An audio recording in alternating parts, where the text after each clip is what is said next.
मेरे प्रिय युवक युवतियों, छोटे भाइयों बहनों, धन्यवाद देता हूँ इस सुंदर समय के लिए कि हम लोग एक साथ मनन चिंतन कर रहे हैं।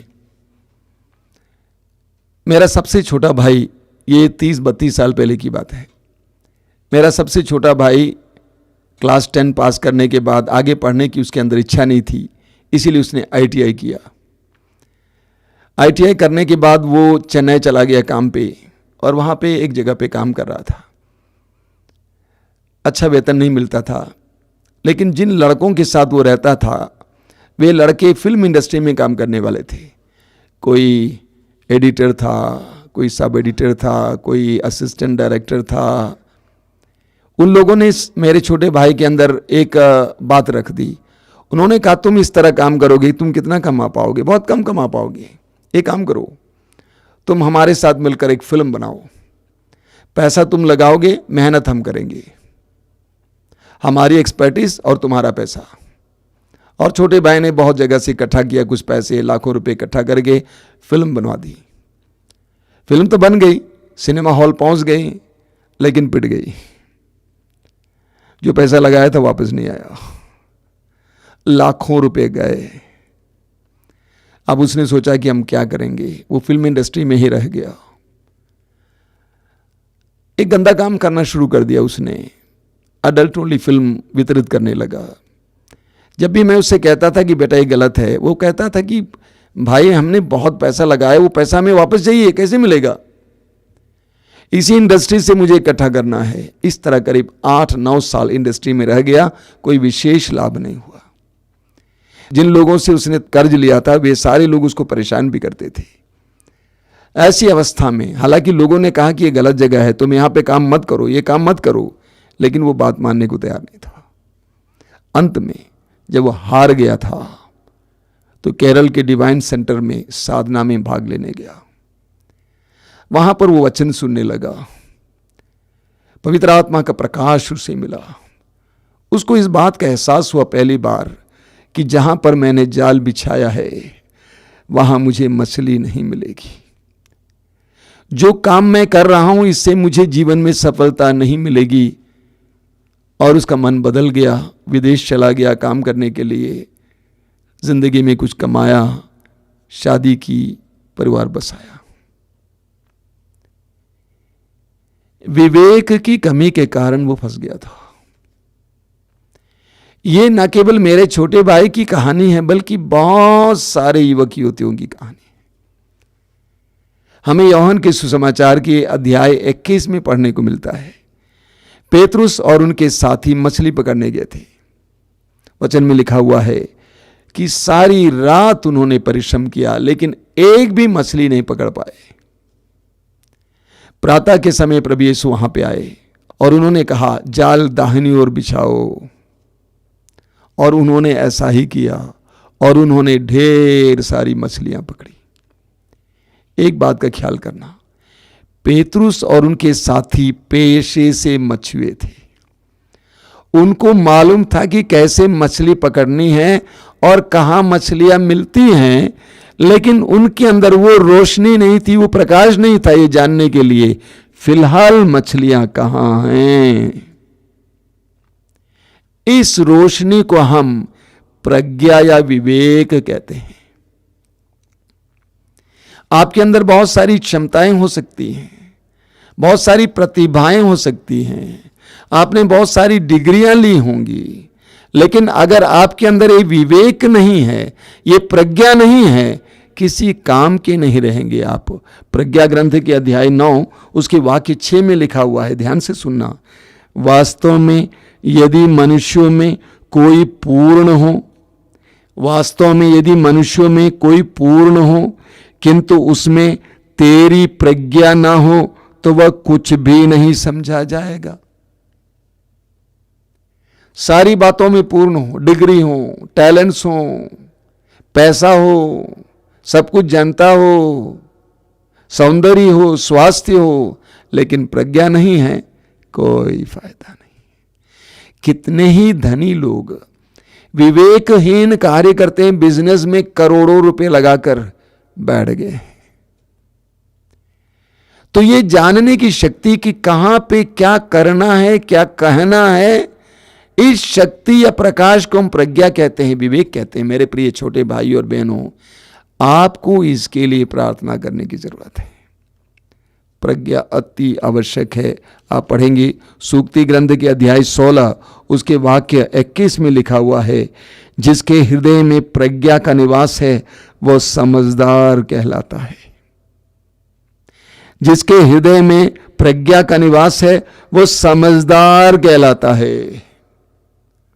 हमें समझदार बनना है। पढ़ना लिखना काफी नहीं है, डिग्री काफी नहीं है।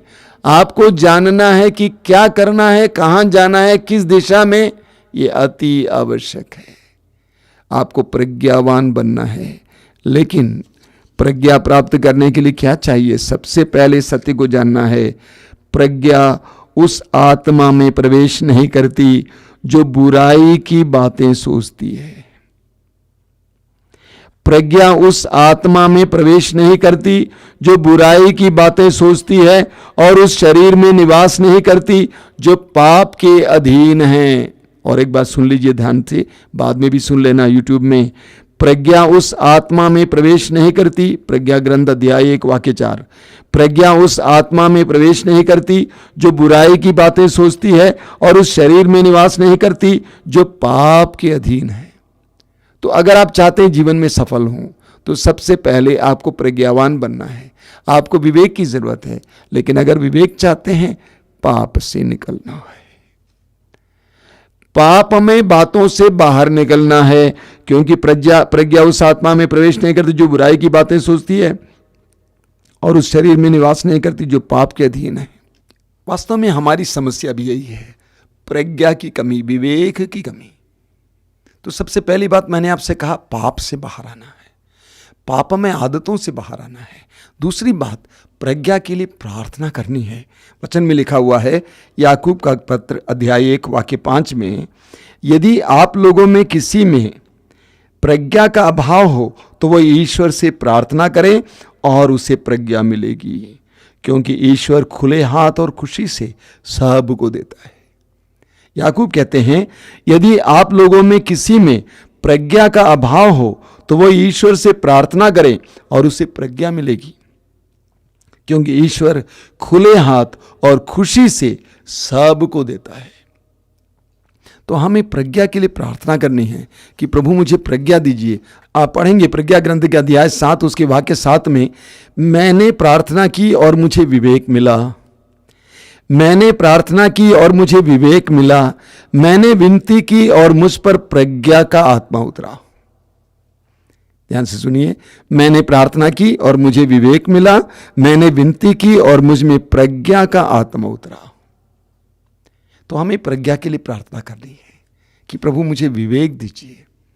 कई साल पहले जब मैं क्लास 9 में पढ़ रहा था, उस समय एक साधना चल रही थी।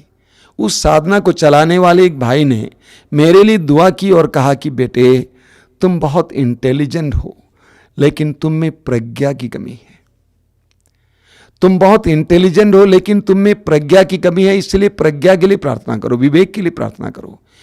मैं आपसे कहना चाहता हूं, उस समय से पता नहीं मेरे मन में बात आ गई कि मुझे प्रज्ञा के लिए प्रार्थना करनी है। मैं निरंतर प्रार्थना करता था, प्रभु मुझे प्रज्ञा दीजिए, मुझे विवेक दीजिए, कहाँ क्या करना, क्या बोलना, कैसे करना, किस दिशा में जाना, मुझे प्रज्ञा का वरदान दीजिए। तो आज हम प्रज्ञा के वरदान के लिए प्रार्थना करेंगे। क्या आप अपने जीवन में सफलता चाहते हैं? मैं फिर याद दिलाता हूं, डिग्री काफ़ी नहीं है, टैलेंट्स काफ़ी नहीं है, स्वास्थ्य काफ़ी नहीं है, पैसा काफ़ी नहीं है, विवेक चाहिए, प्रज्ञा चाहिए। प्रज्ञा के लिए प्रार्थना कीजिए। आइए हम प्रार्थना करें। प्रभु यीशु, तूने कहा बच्चों को मेरे पास आने दो, क्योंकि ईश्वर का राज बच्चों जैसों का है। इस समय हम सब पर दया कीजिए, विशेष करके मेरे छोटे भाई बहनों पर दया कीजिए। वे जीवन के मार्ग पर चलते समय कई आवाजें सुनते हैं, कई रोशनियां उनको दिखाई देती हैं, लेकिन सही चुनाव करने के लिए कृपा दीजिए। प्रज्ञा और विवेक का वरदान दीजिए। अपना सिर झुकाइए।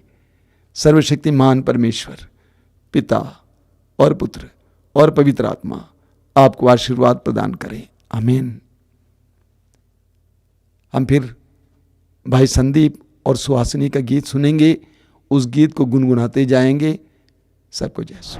प्यार तू करता इतना, प्यार तू करता इतना, प्यार तू करता इतना, अपने हाथों में खोदी मेरी सूरत है मसीहा। मुझे तेरी जरूरत है मसीहा, मुझे तेरी जरूरत है। तू मेरे चेहरे की रौनक और है मेरी कुव्वत, तू मेरे चेहरे की रौनक और है मेरी कुव्वत। हशमत और जलाल के बादशाह तुझसे है मेरी जीनत, हशमत और जलाल के बादशाह तुझसे है मेरी जीनत। तेरे बिना ये जिंदगी मेरी, तेरे बिना ये जिंदगी मेरी, तेरे बिना ये जिंदगी मेरी, तेरे बिना ये जिंदगी मेरी बेरौनक बदसूरत है मसीहा। एक साथ, मुझे तेरी जरूरत है मसीहा, मुझे तेरी जरूरत है। प्यार तू करता इतना, प्यार तू करता इतना, हो प्यार तू करता इतना, अपने हाथों में खोदी मेरी सूरत है मसीहा।